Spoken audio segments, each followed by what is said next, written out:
Okay, can everyone hear me now? Okay, sorry about that. We actually did test this yesterday afternoon and it worked fine, and we had a glitch in the battery this morning when we got in, so it was a little bit unexpected. I apologize for that. I think David's already checked in on who all's on the call and asked you all to give you some directions on this. This is a little different format for us, obviously. So we've got 3 items on the staff developer agenda for today. I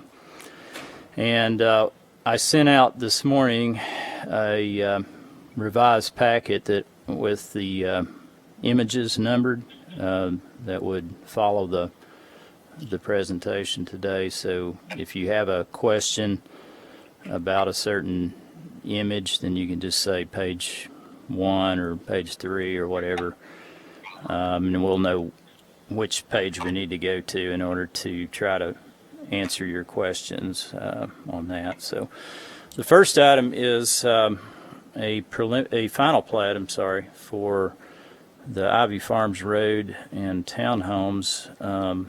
Ivy Farms Road is the road that connects Kingston Pike to Union Road. Basically at this point they're largely finished with the construction of most of the public improvements related to that project, and they're requesting to have approval by the Planning Commission later in April for the final plat that would actually establish the property lines and easements and for them to be able to start selling individual lots. As part of this final plat, there are 34 townhome lots. They're a little bit over 3,000 square feet each, roughly. The staff's comments on the plans in Bluebeam are shown in the red boxes, red and blue boxes. And like we typically do in person with our applicants, we always ask them if they have any questions or have anything that needs to be clarified in relation to the staff's comments. So I don't know who all's in the call from site or Goodall, but if you all have any questions on any of the staff's comments, then we'd be happy to try to address that.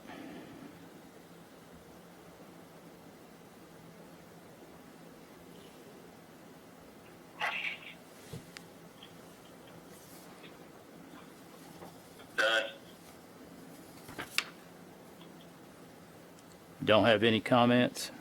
Hey, Mark. Hey. They're seeing that screen right there, which is the first slide. They're not seeing this on the screen. John, do you have anything? You know what's going on? Joe with Goodall. No. See We what I'm talked seeing? the other day. I don't believe we have anything, but I think John's on it. I have no idea. The only thing, Mark, is that there's some small drainage lines, and you said something about, I think one of your comments was show the width of easement needed.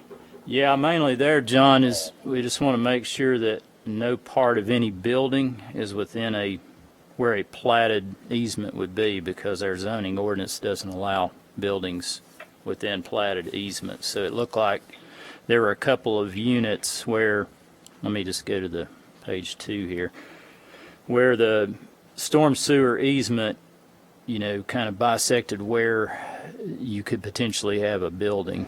And so we just wanted to, make sure y'all were aware of that, so that you didn't end up with any buildings in platted easements. Right, but I mean, I guess those lines are little 8 and 10 inch lines, so they don't really require an easement. But I think the minimum drainage easement was now 20 feet on main, main storm sewer line, 18 inch lines and stuff. Okay, so the storm sewer lines that appeared to where they could bisect one, one of the townhome lots, they don't need an easement because of the size and the depth of the line? Is that what you're saying? Yeah, and I get junk come up. Like the little area drains, and probably in the future we'll tie in downspouts up the unit. You probably just need to clarify that in a plat note, if that's the case. Because, obviously the purpose of the easements is to provide enough workspace should someone need to go in and maintain, one of the utilities. In this case, it's a storm sewer. In other words, if they had to dig it up and replace it, we need to make sure there's enough physical space for them to do the work and not affect, any buildings that might be nearby. So I think you need to just be very clear about that with at least a plat note if those are easements or, utilities that don't require an easement. Okay.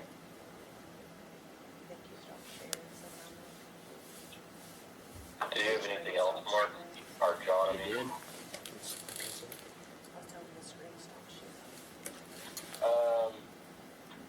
The one comment about that extra street right away being maintained.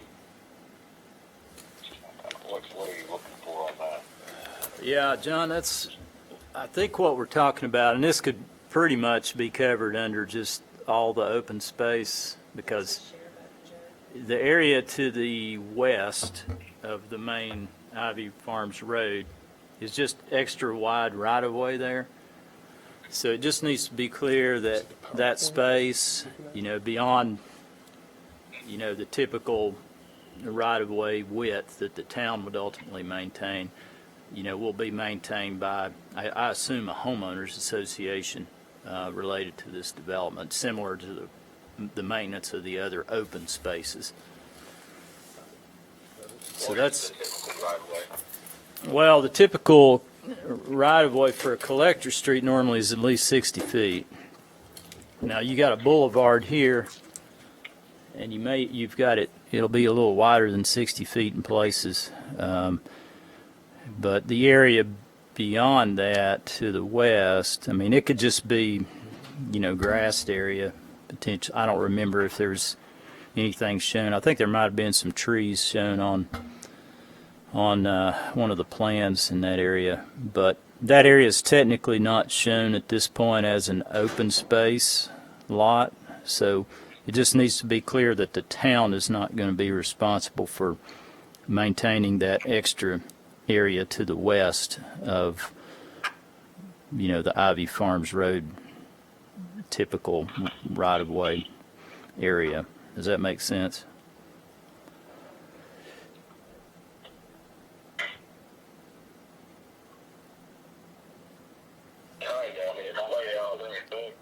You might just want to create a little open space lot through there, and then that might be cleaner in terms of referencing your open spaces in the covenants, and then it's pretty clear that extra space to the west is part of the overall open space lots that would be owned and maintained by the homeowners association or the association of the development, because it will have both residential and non-residential.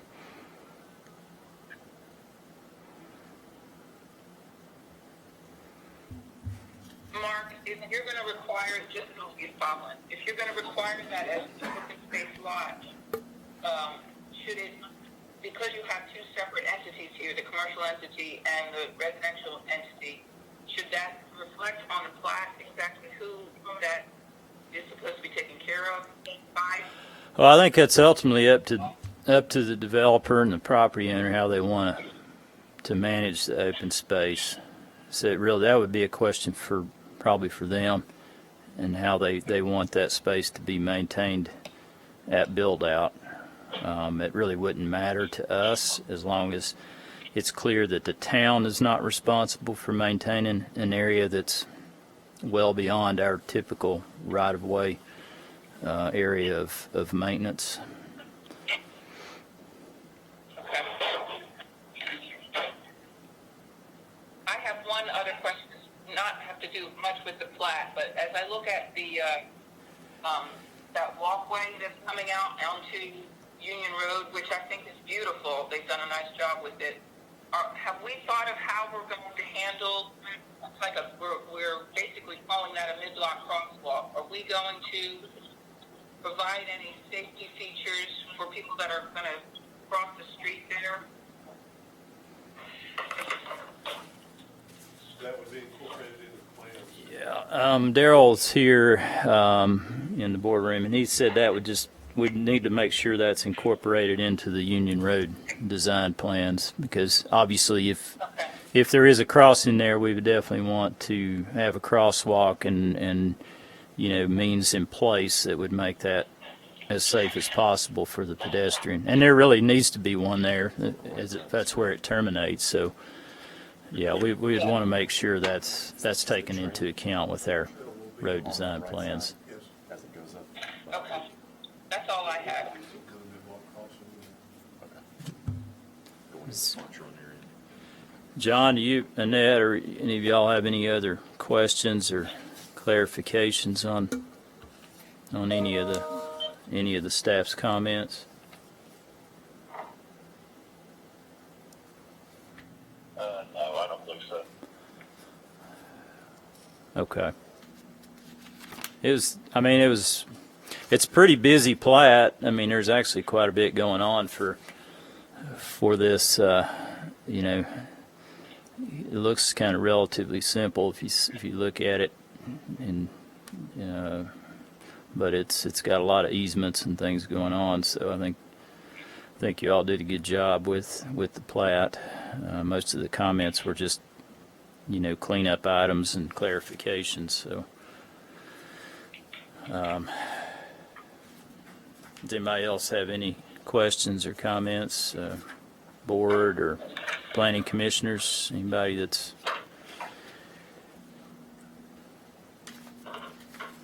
If y'all could just upload your revisions by Monday at midnight, then we'll re-review those and have them ready for the planning commission's consideration.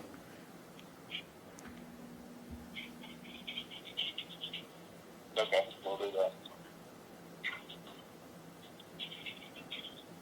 Okay. All right. Well, we'll have a little break here between now and wasn't really sure how long this first item would go. Given the technical difficulties, it's probably good we had a little buffer. So, all right. Well, if y'all have any questions between now and when you resubmit Monday, just let us know. We'll be happy to try to help you.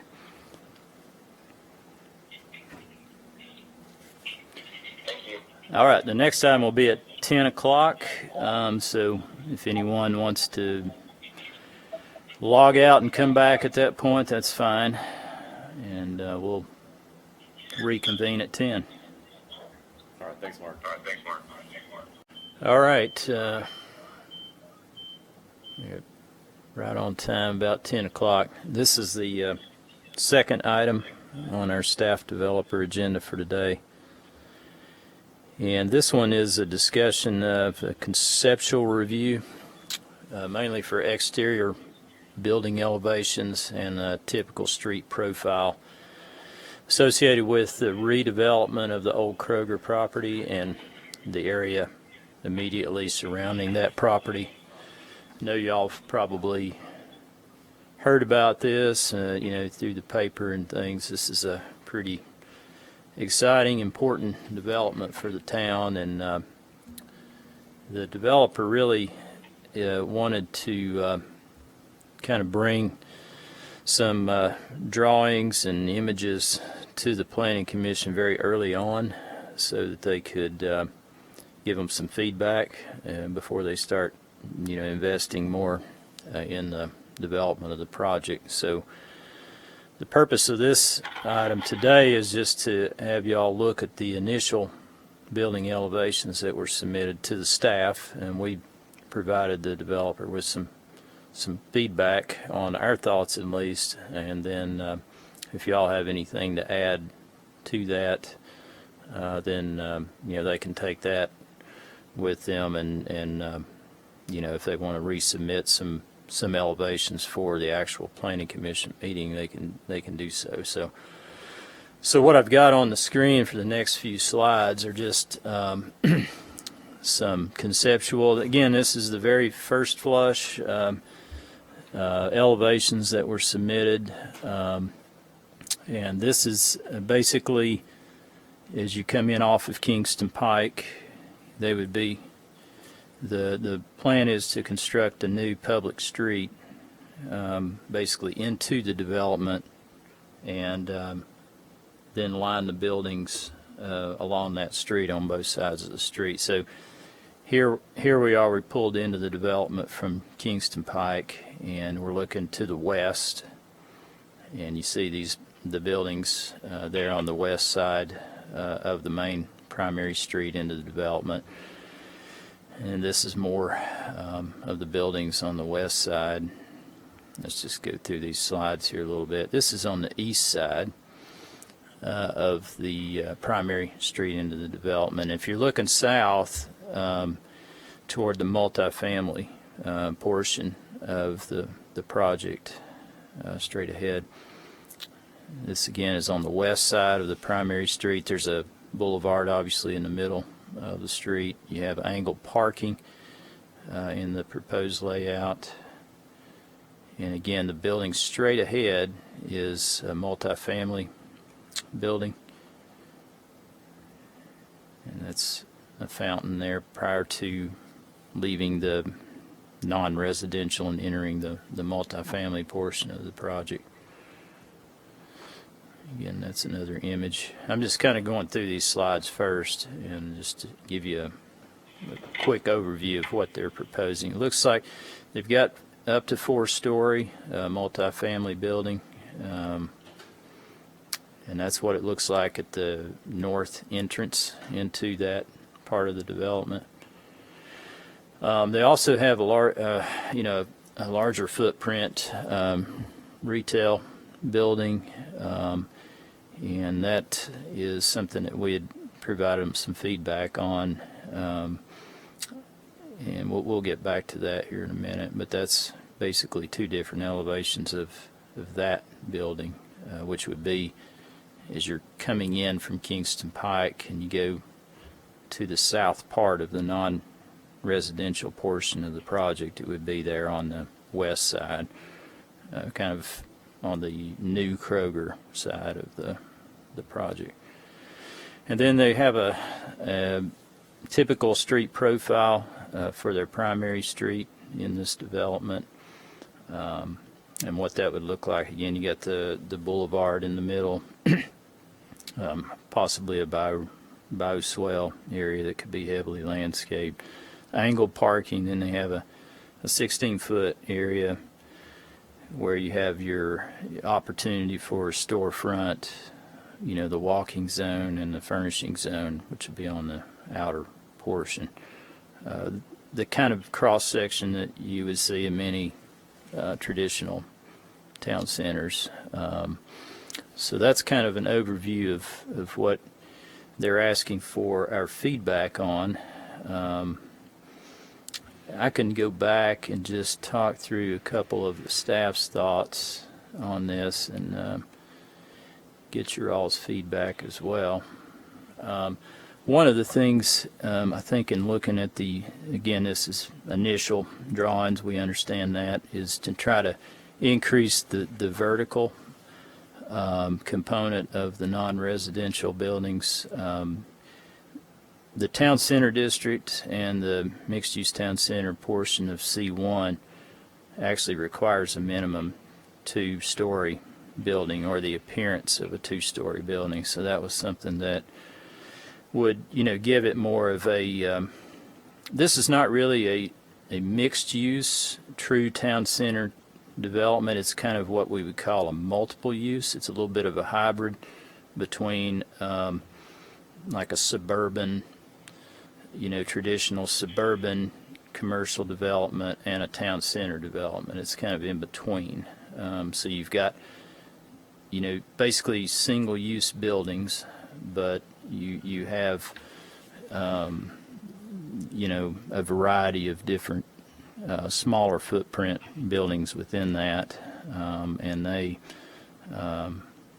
there's not a mixture necessarily of uses within the same building like you see in many of the true town centers. So it's more of a multiple use type development, but they're trying to create as many town center concepts with the design as possible, and to create something that's unique and differentiates itself from maybe some of the traditional suburban type commercial developments that we've seen in the area.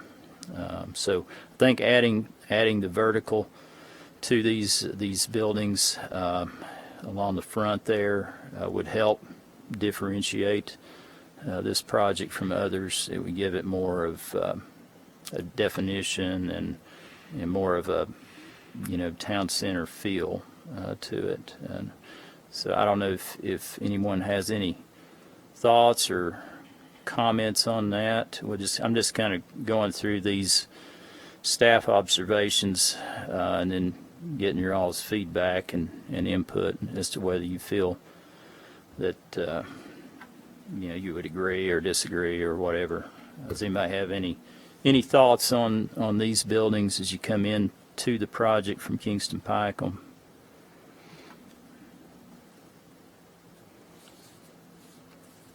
I know our goal is to have a second floor, but I think it was, my understanding is that it's supposed to be a usable second floor, like, for instance, for offices.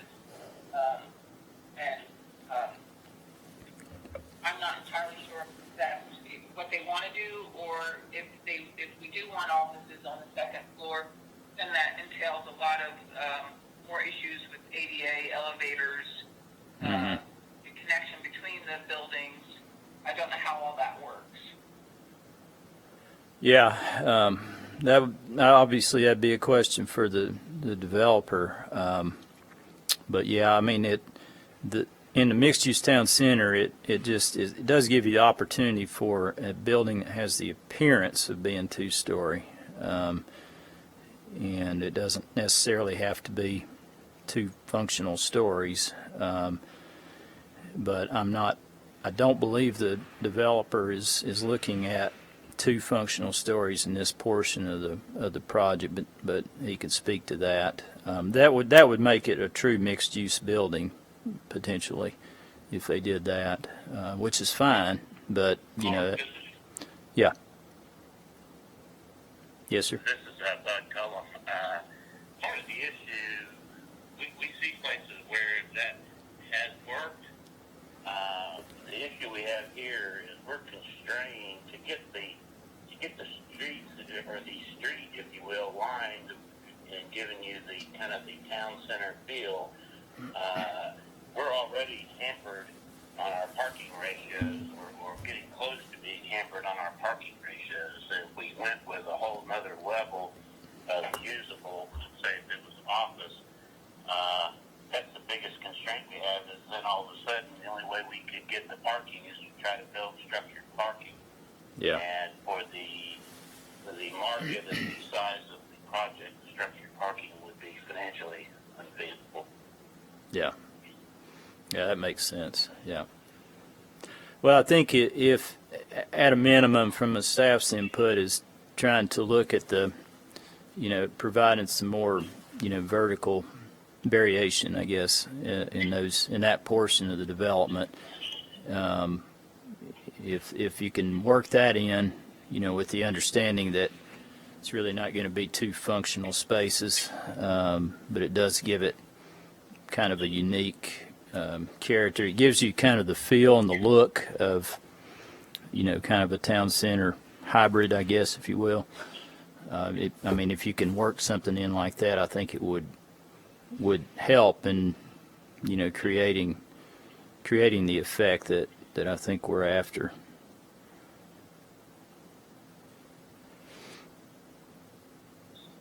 Okay, I think we can go back and look into that, I guess, guys. Bob, John, do you have any comments?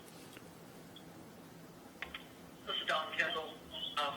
The only comment I would have is Mark, is it possible as we look at lining those retail buildings down the main drive, you come off Kingston and head toward the back of the property where the apartments would be, is it possible to use that two-story element on what we'll call the main street, but then keep a more traditional one-story approach up on the road on Kingston so that we're Yeah. not blocking the view of the anchor retailers that are going to be positioned back where the existing Kroger is now? Yeah, I think that makes, at least from my perspective, that makes sense, and that's consistent with some of the recommendations in our architectural design standards, because it kind of gives it that stair step as you work your way south into the development, as you go from 1 to 2 to up to 4 stories. So it gives it a little bit of symmetry, and connection between the residential and the non-residential. So I personally would be fine with that. I don't know if any of the commissioners or board members have any thoughts on that. This is Mayor. I think that's a great idea. Okay. This is Vice Mayor Pollan. I'm always a pragmatist, and I hate to see us requiring a second floor that's not usable. And I'm wondering, doing away with the parking ratios, put that aside for a second. Is there any interest in having a second floor for office use? I will never say never. I think Mark touched on one of the things is you add, even getting the parking issue, you add a complexity and a cost issue with potentially with the ADA and having elevators and so on and so forth, where you get to the point where for the amount of office space you create and versus the cost to do it, I've run the numbers. We've been trying to do the same thing out at North Shore Town Center, which is another project that our group is involved in, and we've run the numbers and done designs probably 4 or 5 different ways, and it on this scale, it's very hard to make the numbers work. I understand. I appreciate that. Thank you for that. Yeah. So you'd be upside down on your RLI? Yes.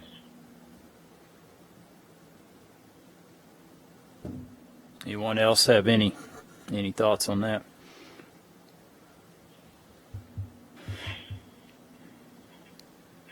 Okay. Can I offer an observation for everybody's benefit? The stature of the structure is facing the main street that we use. We're really elevated to a story building profile, but we only use the single-story facade in terms of the storefront. So the notion of manufacturing a two-story impression would not require buildings to be substantially taller. The question I had more to do with just an intermarriage of some one and some two-story facades, even though the two-story portion might be a faux facade, whether that would achieve part of the spirit that's intended by the language you use. Yeah, I think it would. Yeah, I think it would. I like the idea of, like you said, the one story at the north end at Kingston Pike, and then kind of working your way, just giving it some vertical articulation and variation in roof structure. I think would add to kind of a uniqueness and give it a little bit of a different feel from most of the other developments around the area.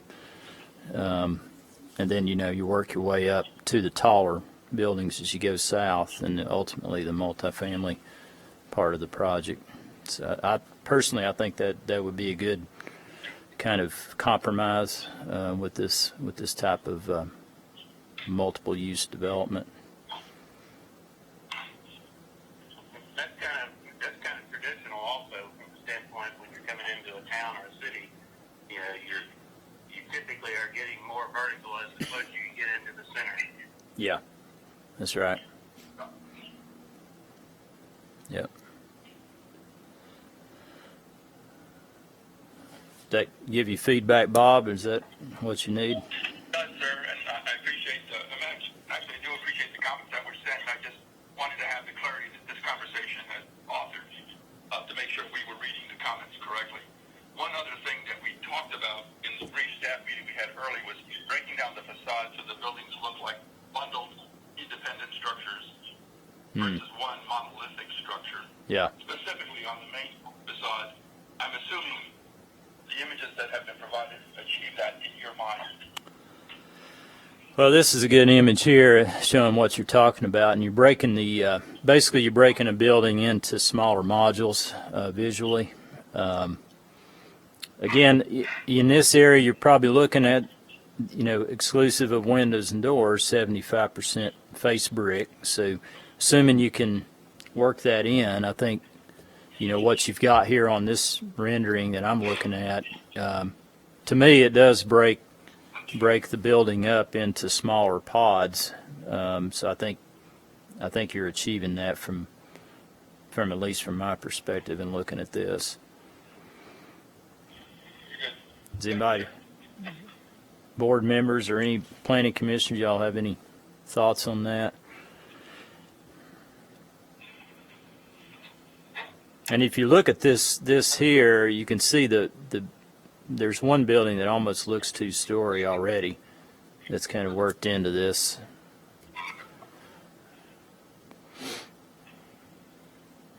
Yeah, Mark, as it's true, but I guess I'm having a little more time understanding where it would be. I'm assuming this front of these buildings would be facing the old Kroger, is that right? No, they would be facing basically the street that goes up to the schools. I forgot what that's called. Linden something. Linden Welch. Basically, on the south side of Kingston Pike, you would extend a street straight due south into this project, and these buildings would face that street. So that's going to become your town center street. In TCD district, that would be one of your primary streets.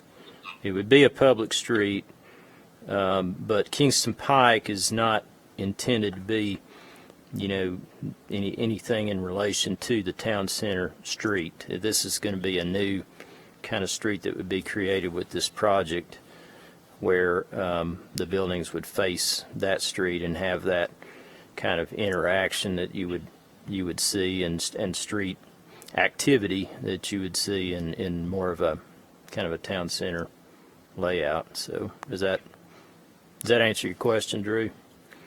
Yeah, that helps. And I echo the mayor and the vice mayor's comments on having those buildings not be as high up on the front, so that maybe your line of sight could see further back into the property, any tenant or any other development back there. All right. Anyone else have anything on that part of the project? One of the other comments was dealing with, and we can get to the multifamily building here in a minute, dealing with the larger retail building. As I mentioned, as you're going in on this primary street, before you get to the multifamily portion, it would be on the west side. And we're still kind of working through the conceptual layouts. We're not really ready to kind of look at that in detail yet. We're just looking mostly right now at building form, appearance of buildings, the general street shape cross section, and if you all feel that they're on the right track in that regard.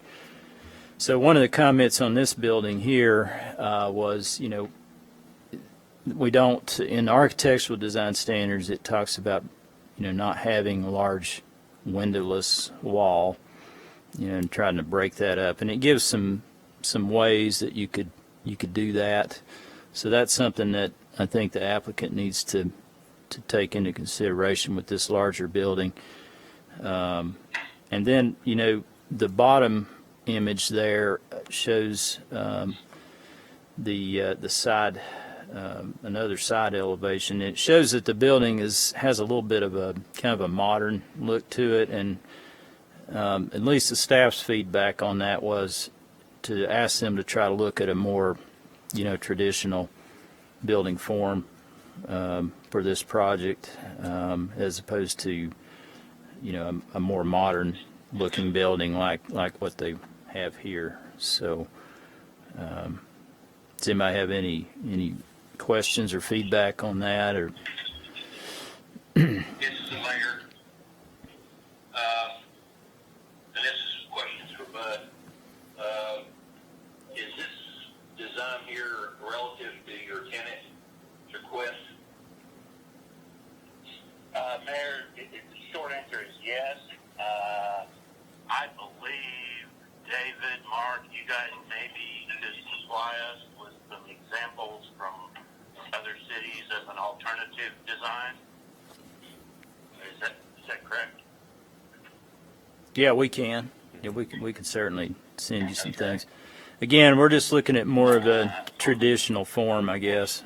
Yeah, we're certainly open to that, and we certainly understand the issue of the long blank wall needing some type of relief. It probably can't be true windows, but it certainly needs. It needs.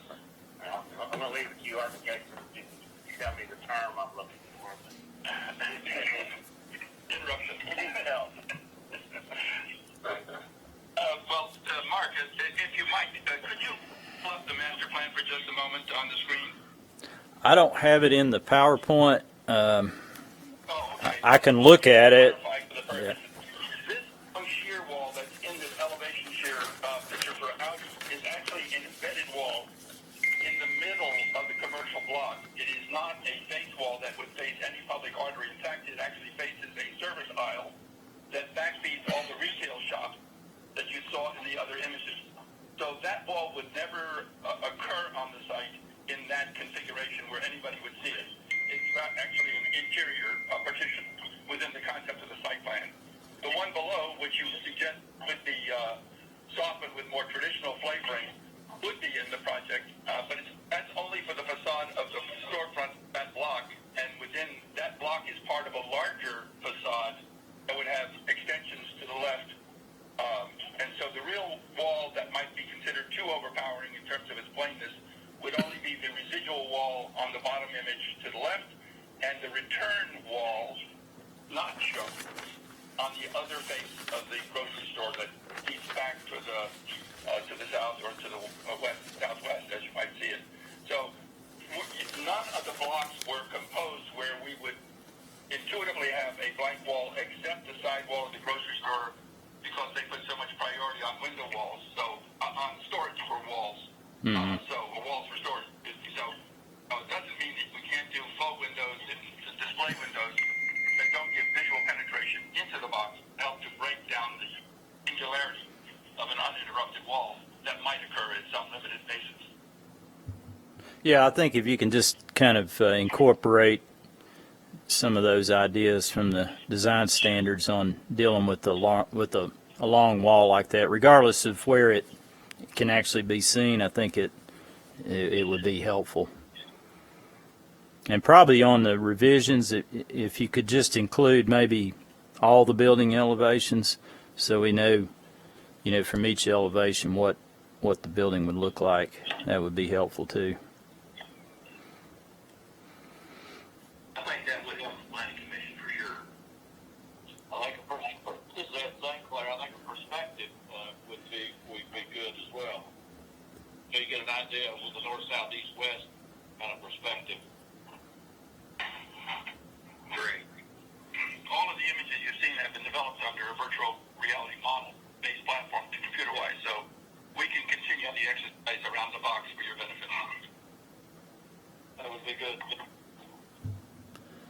Okay. Anyone else have any feedback or on this, Bud? Or we'll try to send you a couple of maybe more traditional looking buildings, give you an idea of at least what we're thinking. That would be helpful. Yeah.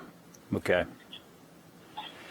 Anyone else have any questions on this aspect of the project? No comment, Betty? Let's go back to, let's give them a little bit of feedback on the multifamily buildings. So we're looking here at one of the images of the multifamily portion of the project as you go south into the development and you leave the non-residential part. The rest of the area to the south at this point would be multifamily. I don't know what the unit count is at this point, but I'm sure it would be probably over 250 units. Up to 4-story, and you can kind of get a flavor for the architecture that they're envisioning here with this image. They have kind of a breezeway that crosses the public street, gives it a little bit of character and separation, I guess, internally within the project. So again, just any feedback or thoughts you all may have on this portion of the project, so we can provide the developer with those, would be appreciated. So does anybody have anything specifically dealing with the multifamily building elevations that you see? I think they're attractive, but I think before we even start talking about the multifamily, we need to be talking about the land use plan, because this is this being the focus of a town center type development is changing what our land use plan had originally delineated. And while I think it's good that we have apartments as part of the mix, and it seems to make sense that apartments would go in that area because it's basically an island surrounded by arterials. My concern is, what do we do with the rest with what could potentially happen on the Ford property? Because we cannot plan this in a vacuum.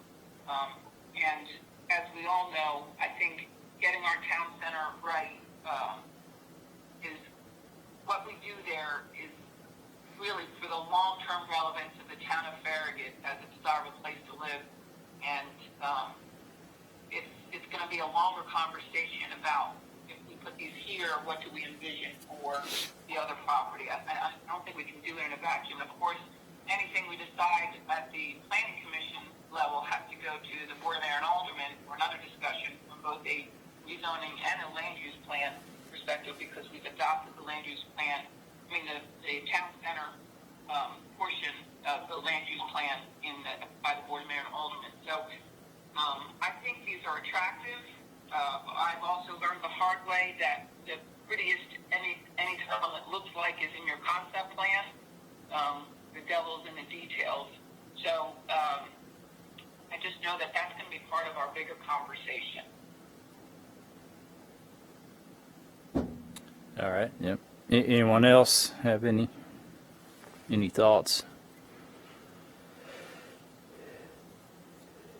This is Mayor. I think the way this land lays versus the Ford property, I think this is more conducive to what we're looking at. The Ford property may be more conducive to condos or more single family on the back side. Certainly, I think it would be probably commercial on the front, because that's the way Kingston Pike is. But I think this is more of a flatter, leveler, more walkable type of a community feel than what you would have on the Ford property. Yeah, you don't have any existing residential developments that actually directly abut this property. They're separated by Concord Road and Campbell Station Road, so that does give it a little bit of separation as opposed to the Ford property, where you have existing developments that do abut that property that are lower density than multifamily. Yeah,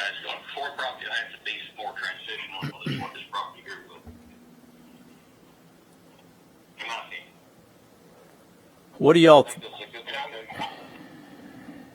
What about the building? The appearance and the form of the building. Do y'all have any? Does it look like they're roughly on the right track there? Do you like the breezeway concept? I do. What does what is that area serve?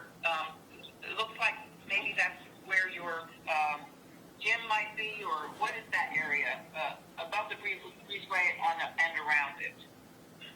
This is Bob Cox. Let me try to address that if I may, since the designer. That areaway or that portal is a full portal that provides access to the parking domain for the residents within the project. There is a secondary access point as well because it's conceivable that the main street might from time to time be closed for special events. And so that would opaque this portal from being able to be accessed by the residents. So there's more than one way for the residents to get into their parking domain, which is really mostly to the rear of the building, out of sight, out of public sight. That portal also has above it what could be a communal space for the residents, but it is primarily the discharge point for residents within those buildings to walk out and to activate the street. So on either side of that portal, which is a drive-through porte cochere, if you will, you would have stairs that would allow residents within the building to descend down and become part of the street activation, moving from that fountain area all the way up to Kingston Pike. So the spirit of that is it sort of defines the edge of the public domain in terms of cars going into their parking lot for the safety and security of the residents, but also it gives that nice sort of formal terminus to that long view axis that sort of declares, something that is a significant structure as that street comes to its formal end and divides east and west. Okay. It is very attractive.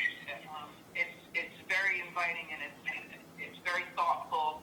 I think in appearance for what we're looking for. It kind of brings you into a more pedestrian feel.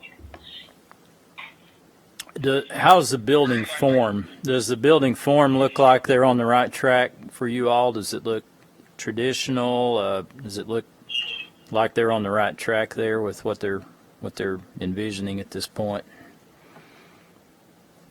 I like the style a lot. This is John Green. Can you hear me? Yes. Yeah. I think that the design is really excellent. My question is, Mark, once you go through this passage here, this residential area, do we have any concept of what that looks like yet? I think they're working on that. They have some conceptual layout that they have envisioned. They're doing some analysis of a flood study out there on the property just to make sure that how much of the land is actually developable before they kind of lock themselves into a larger concept. So that would continue obviously as multifamily as you go south into under the breezeway area there. But the extent and the configuration of that at this point, Bud can correct me if I'm wrong, but I think they're still trying to figure out the specifics on that based on the flood study and what it tells them. Okay, and one other thing, when we have this presented to the Planning Commission, we certainly need plan views and the perspective views that we talked about earlier, because it's difficult for me to get the whole concept here from the images we have before us now. Yeah, we understand that fully, and I think Mark simply hit the nail on the head. We're probably a week out from having some raw data that we need to do some more engineering to figure out exactly how the concept plan would come together. We have some general ideas, but that's a point well noted. This is John Green again. I don't want to throw a wrench in the works here, but we're struggling with 5G in this town. Are there any thoughts about where you could hide 5G in this concept, this plan? We'll let Bob Cotton handle that one. I don't need it right now. I need to know, I guess, when it comes to the planning commission, if that's a part of your plan, so incorporating some places for 5G to be concealed, we would go and stick a bunch of towers all over the place. That's a technology objective that is in everybody's future. So I think the plans for infrastructure have to be in place. The ability to underwrite it will be done independently, but I think certainly nothing we're doing today doesn't consider the future of that requirement. John, I guess I could send that out to everyone. I have received a representation of a lamppost that actually looks like a lamppost and has 5G antennas in it that are so well concealed that you wouldn't even know that it is a 5G tower. Something like that is available to you. Have you seen that? Any, Bob Cox? Any of those? Yes, sir. We like that? Yeah, they're frequently placed to allow not only spreads it out in the pedestrian retail zone where people are strolling and more likely to be using their. Mm-hmm. Yeah, that's a good point. Central areas to effectively service those antennas. So, you know, there has to be equipment rooms and other things that support it. It's not just the antenna itself. It's Oh, you have that? Oh. yeah.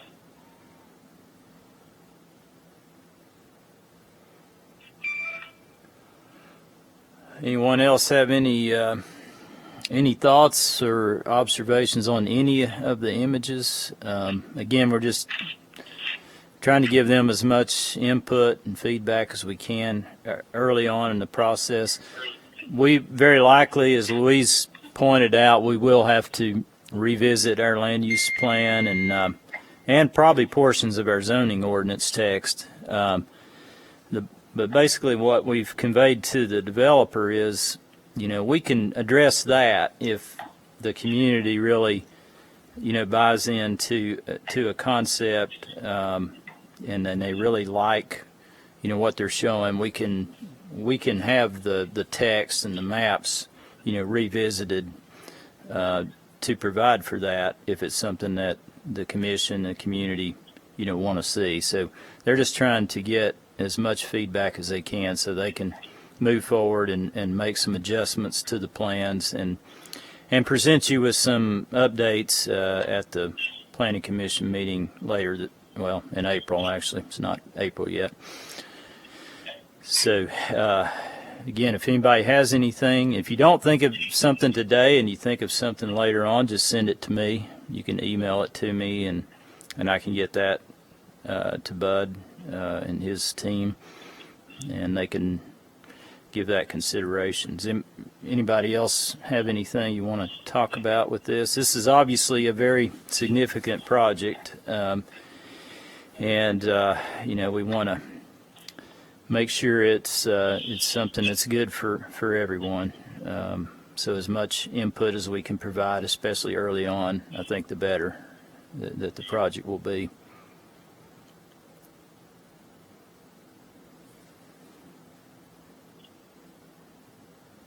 Bud, do you all have any comments on any of the other staff comments, or is that? No, I think you've given us feedback that we will start trying to address, and I'm sure there will probably be some questions, especially Bob Koch may have. Mark, if he can just reach out to you directly. Sure. Yeah. Is what I would ask. Absolutely. I think just as a general summation, we are extremely excited about this project. We think that the multifamily in this location can not only help the architectural feel, and as Mark said, it may not be a true mixed use, more of a multi-use, but with the constraints of the market and the cost of trying to go with structured parking and so on and so forth, we still think we're going to create what we will call a town center. We think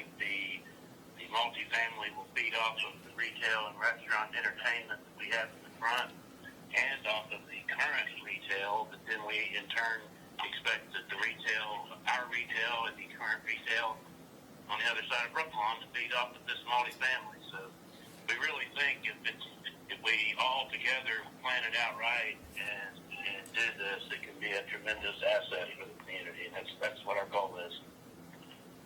You got a name for it yet, bud?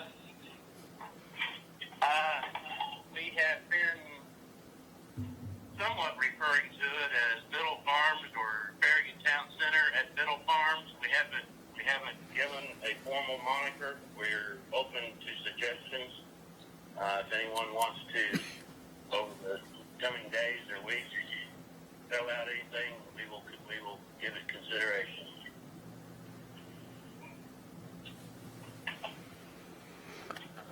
All right, does anyone else have any thoughts, questions, comments?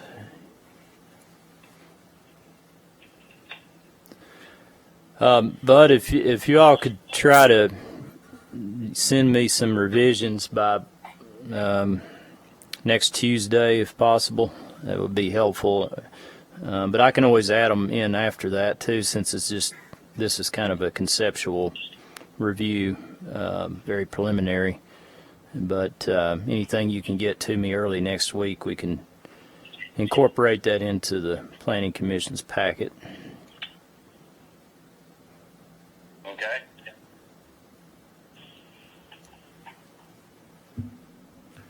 All right, well, I guess that concludes the second item on the agenda, and the next item is not until 11:30, so we'll take another recess.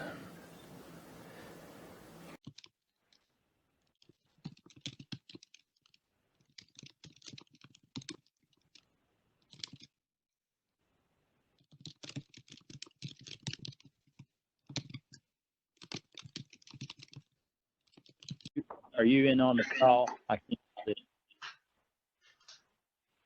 Yeah, yes, Mark, I'm here. I just had muted myself just to keep down on any Okay. superfluous sound and everything. But yes, sir, I'm here. Okay, all right. That's okay. That sounds good. Well, let's go ahead and get the third item here on the staff development agenda underway. This is a request to amend the office zoning district to provide for a couple of additional uses, or actually 3 additional uses. The applicant put together the amendment language that's on the screen there.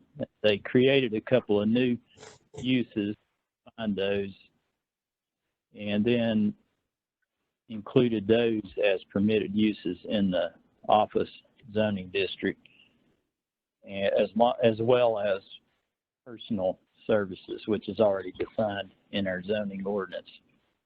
I think this came about from, there's a new dentist office that's just opened across from Ingalls on Cheho and Kingston Pike, and they're trying to market part of their space for like a low impact fitness type use, and that's how this came about, I believe.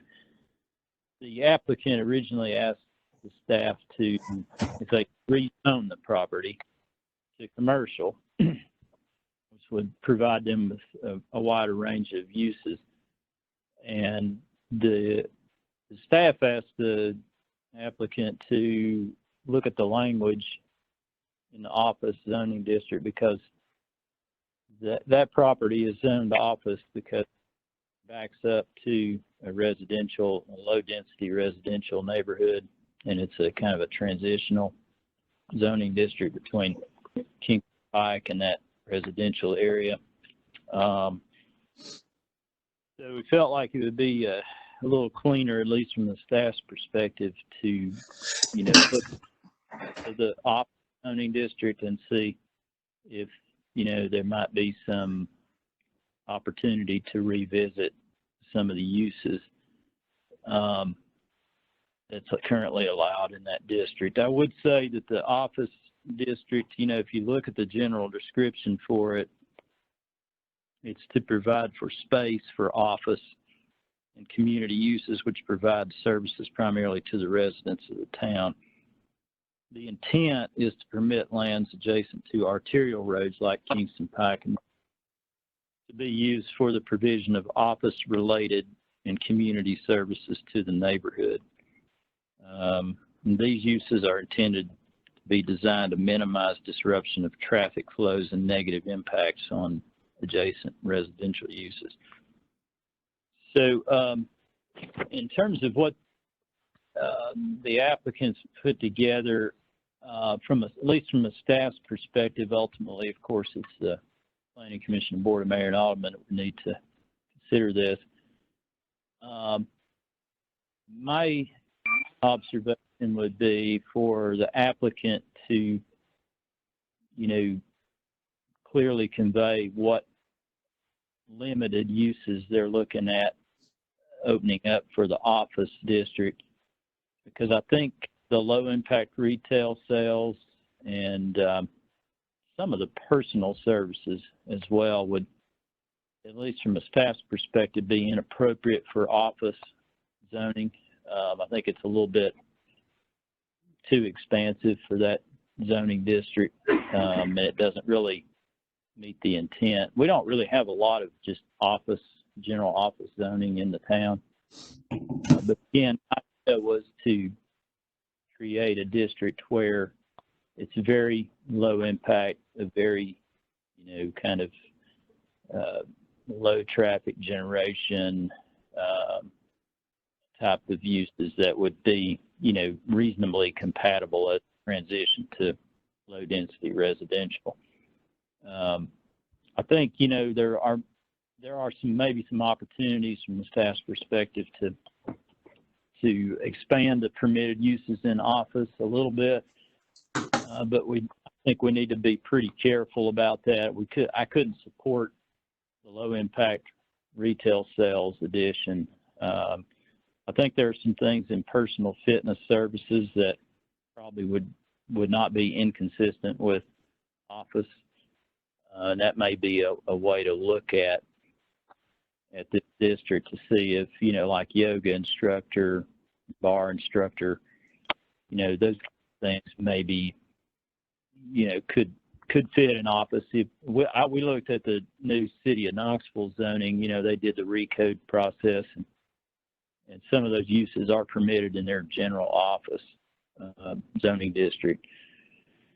So the bottom line is if I'm in there and I have an office, you know, I'm paying rent to someone, I don't want somebody next door that is, you know, creating some kind of noise or smells or issues that you wouldn't expect in an office type building. So even a personal fitness, you know, if you've got somebody next door and they've got a bunch of barbells and they're dropping those on the ground periodically, it can be kind of a distraction if, you know, if you have an office adjacent to that kind of use. So I think we need to be careful about what we open up in office, if we even change it at all.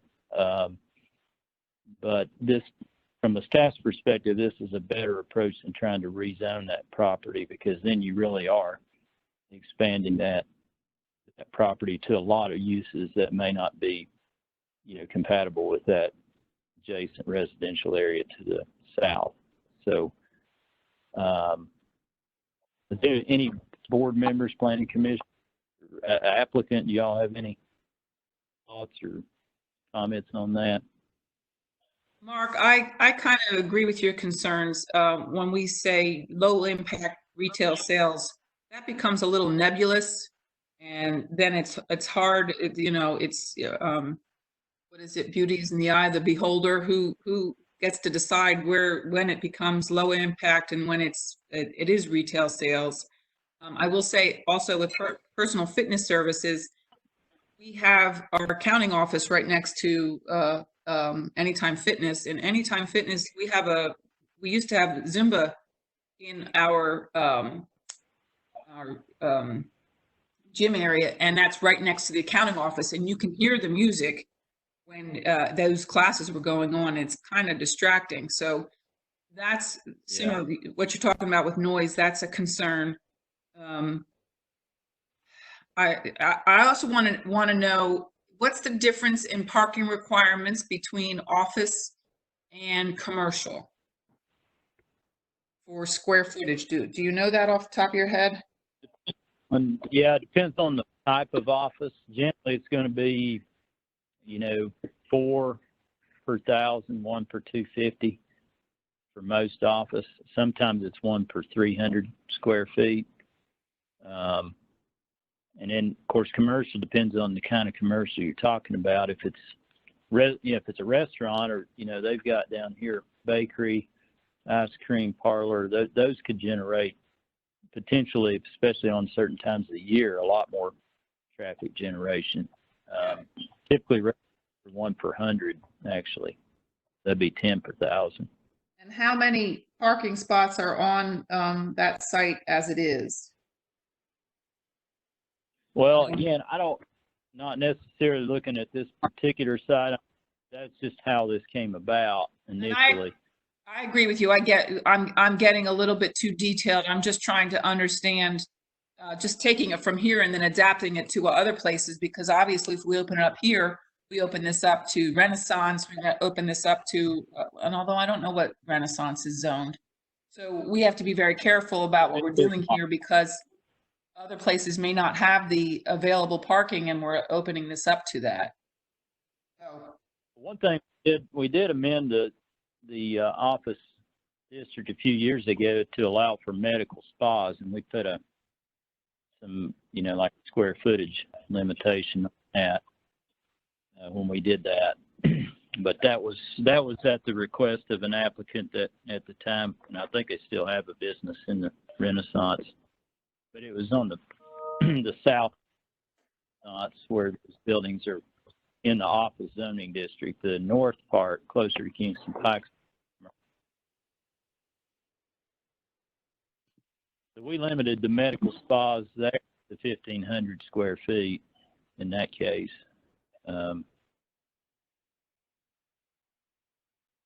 I think some kind of passive uses like a yoga instruction, maybe nutritionists, those kind of things. Those I could see as being compatible with office. They're kind of low noise, low impact, typically type services.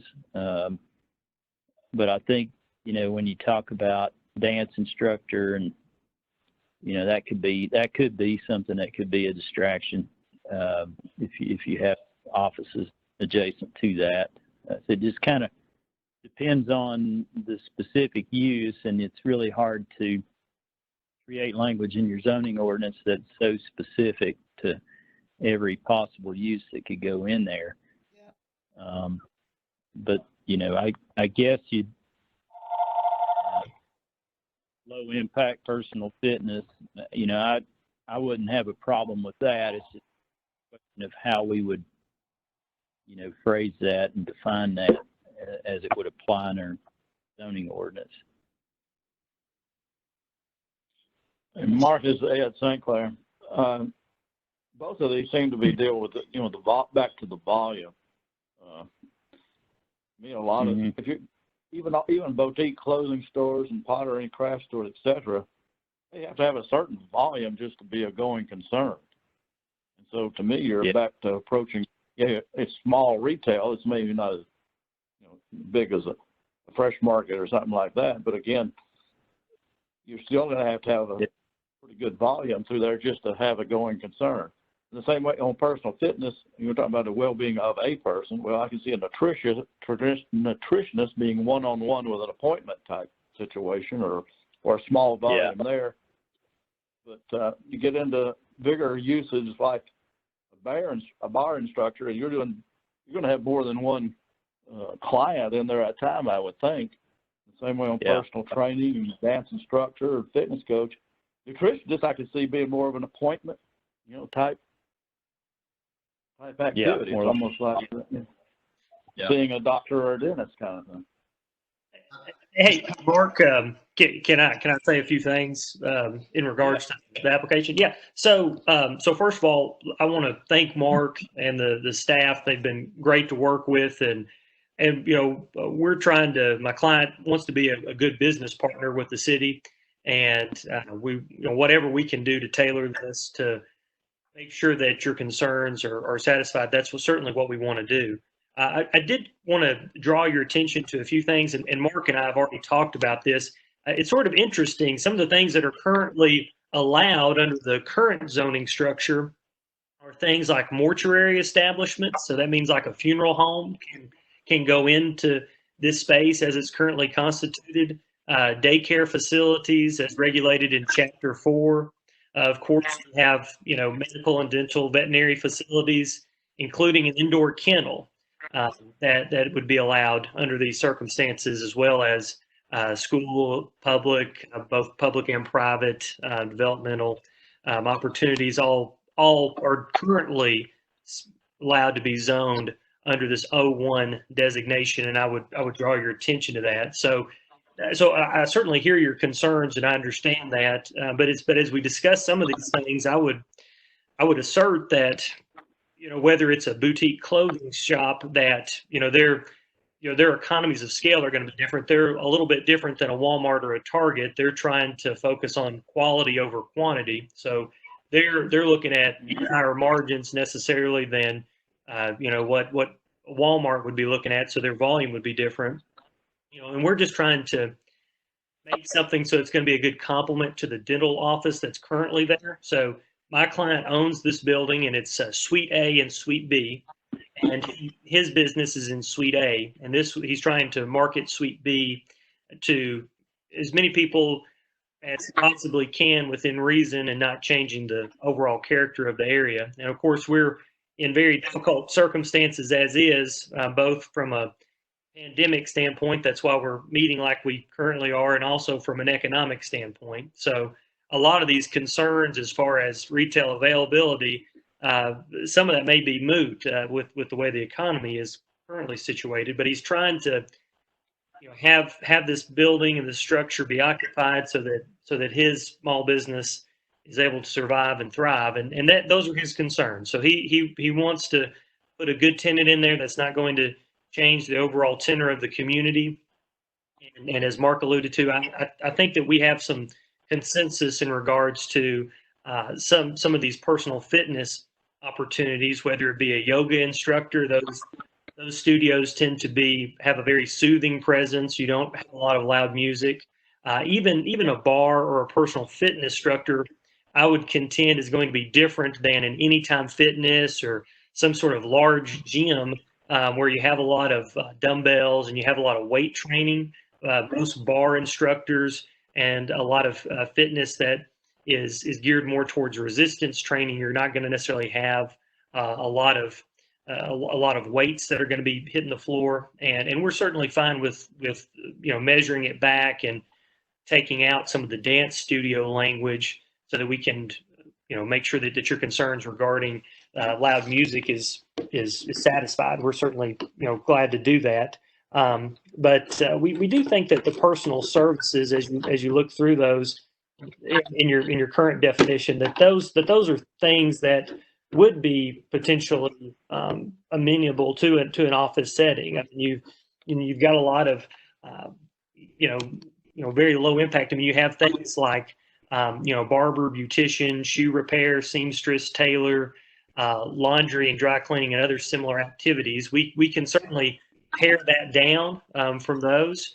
But I believe that a barber or some kind of hair salon would be within reason. I think that that's something that's not going to create a whole lot of volume as far as from a traffic perspective, or create any kind of noise issues. So we're just coming to you. This is our proposal, and we'll certainly work with staff and work with your recommendations to move forward on a solution for everybody.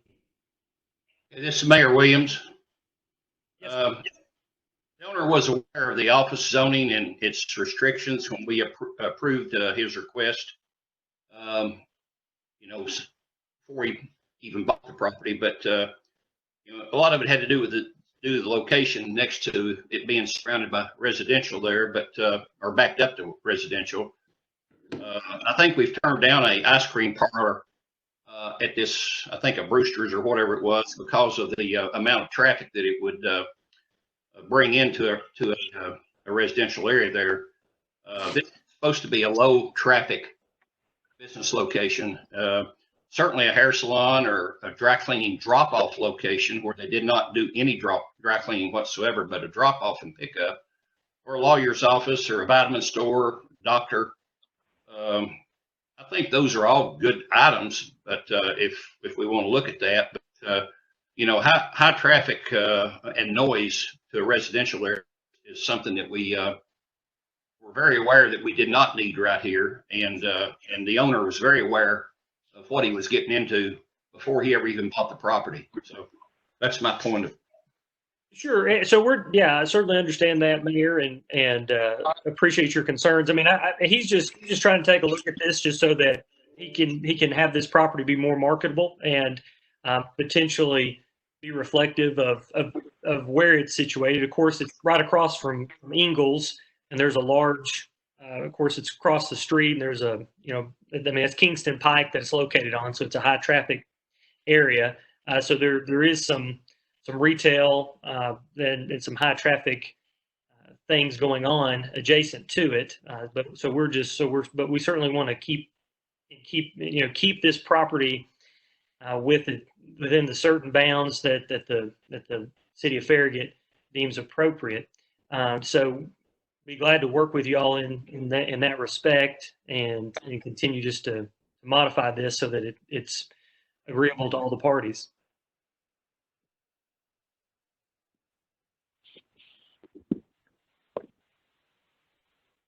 I mean, there may be some existing uses in office that, I mean, I think he makes a good point, Matthew, on some of those. I would probably, we might need to revisit some of those and take them out of the office. They could be a little, I'm not sure the history of those. They've been in there for a long time. I don't think anybody, for the most parts, used any of them. It might be a good opportunity to kind of look at that as well and clean that up a little bit.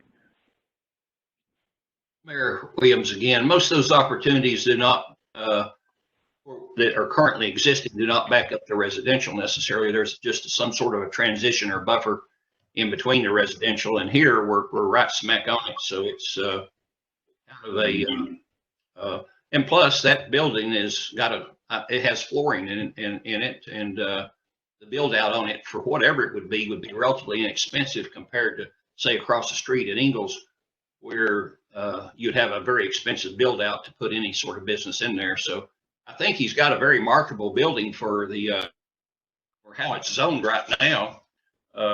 You know, again, we could look at some stuff that could be added to that, but of course, Mayor, I mean, I know I totally understand your position and respect what you're trying to accomplish there. Respectfully, I mean, he would differ with you as far as the marketability with it. I mean, he wouldn't have retained our firm to represent him in this if he was able to find a tenant as it's currently situated.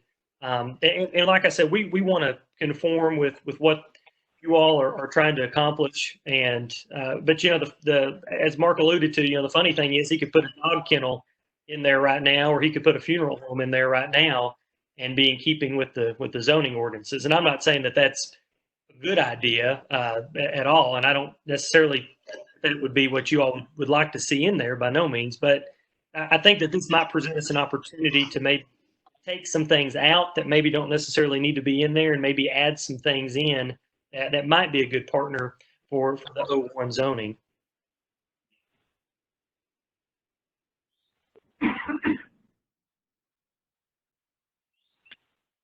Anybody else have any thoughts on that? Planning commissioners or board members?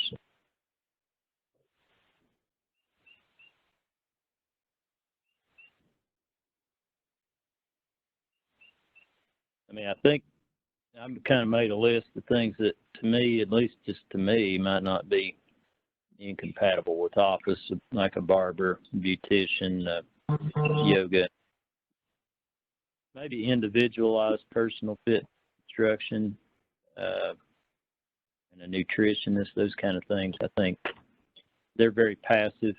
I would think, and might not be incompatible with, the description of an office and intent of an office district. I don't think they would generate a whole lot of,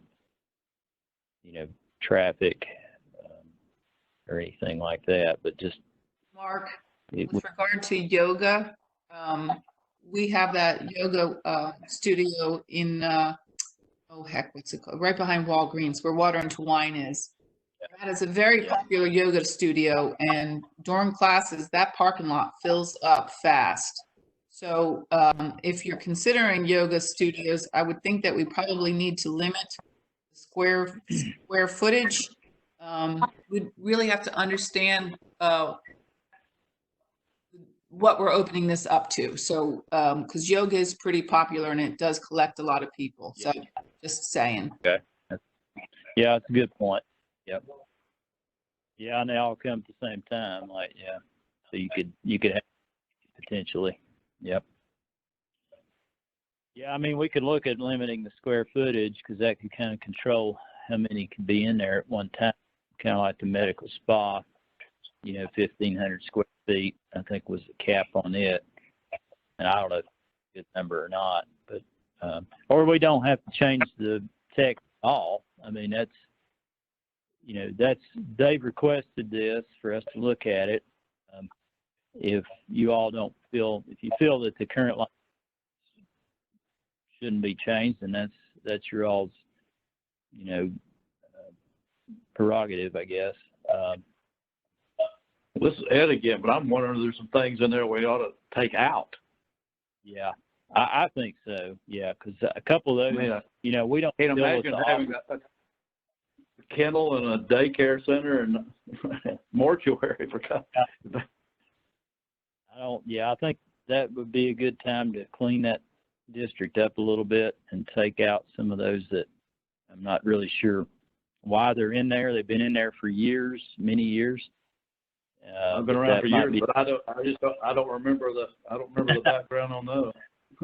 No, I don't either. Yeah, I don't either. They maybe was in there in the first zoning ordinance that we put together. I don't know.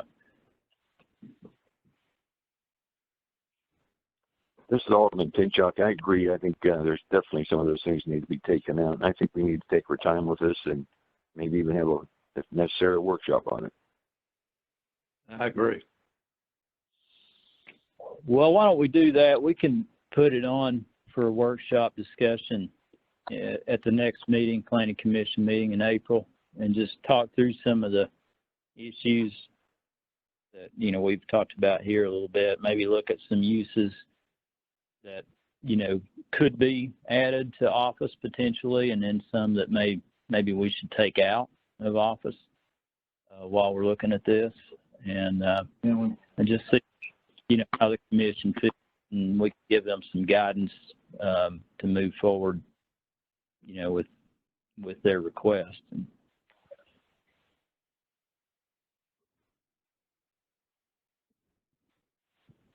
Does that sound like a good process? Sounds good to me. For me. Yeah, and I guess y'all can think of anything that, is not currently provided for in office along the lines of some of the things the applicant listed that you think would not be inconsistent with that district. And, we can, get those to me. I've kind of got a list of things that might be acceptable. And then we can talk about that with the public at their next meeting in April. Probably the same format.